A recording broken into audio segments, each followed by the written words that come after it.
सकते हैं और बहुत बड़ी आग लगी है, बिल्डिंग वगैरह बहुत ज़्यादा।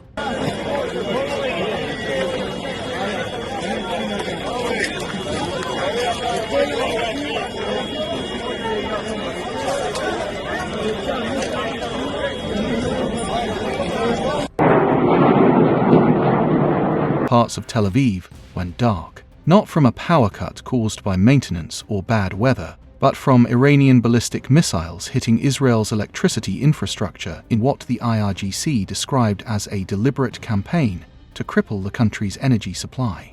The primary target was the Orot Rabin power station in Hadera, roughly 45 kilometres north of Tel Aviv, a coastal facility that supplies around 20% of Israel's total electricity. Iranian state media cited the military as saying that all power plants, energy infrastructure, and communications technology of the Zionist regime will be widely targeted.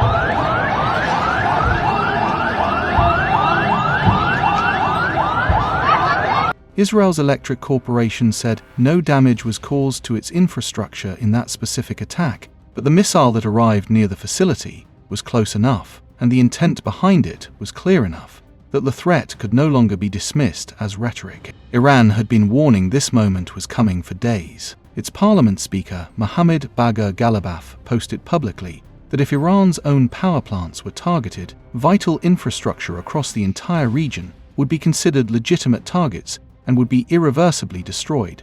The IRGC was even more direct, issuing a statement that said simply, "If you hit electricity, we hit electricity." What followed was not just a warning.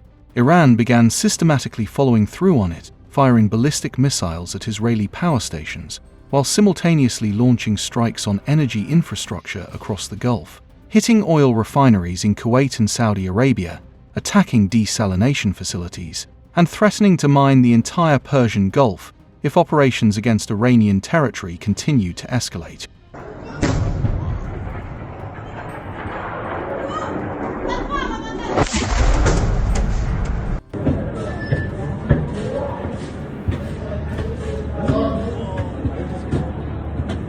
شو بدنا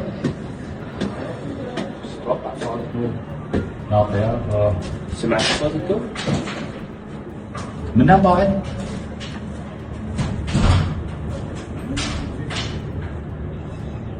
The exchange of energy strikes that has developed over the past week represents the most economically dangerous escalation of Operation Epic Fury since the war began on February 28th. Israel and the United States had already struck Iran's South Pars gas field, the largest natural gas facility on Earth, in a move that Iranian President Masoud Pezeshkian warned could produce consequences that might engulf the entire world.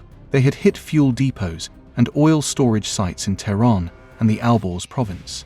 Iran's response was to go after the infrastructure that keeps Israeli cities running, targeting the centralized generation sites that Israel's own analysts had long identified as the country's most significant energy vulnerability. The Orot Rabin station's coastal location makes it easy to reach from the sea and from Iranian missile trajectories flying over the eastern Mediterranean. Its capacity of 2,590 megawatts makes a successful strike on it a potential crisis for millions of people. The targeting logic behind Iran's power plant campaign is not complicated. Iran is doing to Israel systematically and deliberately precisely what Israel and the United States have been doing to Iran. Israel has dropped more than 15,000 bombs across Iran since February 28th, more than 4 times the number used in the 12-day war of June 2025.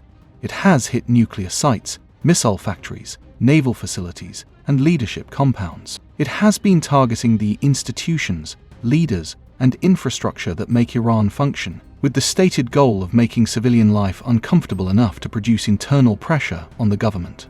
Iran has studied that playbook carefully and is now running it in reverse, aiming not at military hardware, but at the lights, the fuel, and the water.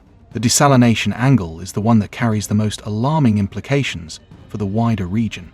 Iran's semi-official Fars news agency, citing military sources, published a list of energy and desalination facilities across the Gulf that Iran considers legitimate targets, with the UAE's nuclear power plant among them. In desert nations like the UAE, Qatar, Kuwait, and Saudi Arabia, desalination plants are not peripheral infrastructure. They are what keeps the population alive. Knocking them out does not just raise energy prices. It threatens the water supply of tens of millions of people. Iran's parliament speaker said the retaliation for any strike on Iranian power plants would include those facilities, and the IRGC later appeared to walk back the desalination threat specifically, with a statement accusing Trump of lying about Iran's intentions toward water infrastructure. But the threat had already been made publicly, and the target list had already been published. Trump had threatened to obliterate Iran's power plants if Tehran did not reopen the Strait of Hormuz within 48 hours. Iran's response was to promise that destroying Iranian power plants would trigger the destruction of every equivalent facility across the region, and to publish the list of what that meant. Trump then extended his deadline by 5 days. Iranian state television declared he had backed down following Iran's firm warning. The IRGC said it was determined to respond to any threat at precisely the same level. The war, which had begun as a campaign to eliminate Iran's nuclear and missile programs, had arrived at a point where both sides were threatening each other's civilian electricity supply, with the lights going out in Tel Aviv suburbs as a preview of what an unrestrained exchange between the two sides would actually produce.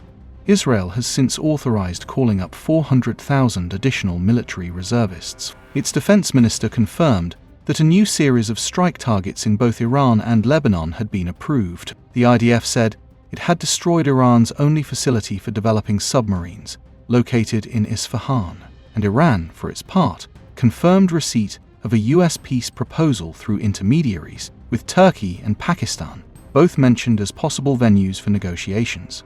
Senior Iranian officials said the proposal was being studied. The missiles kept flying while it was being studied, striking Israeli cities, Gulf refineries, and airport fuel depots, all of it running on a logic that both sides understand and neither has yet been willing to break.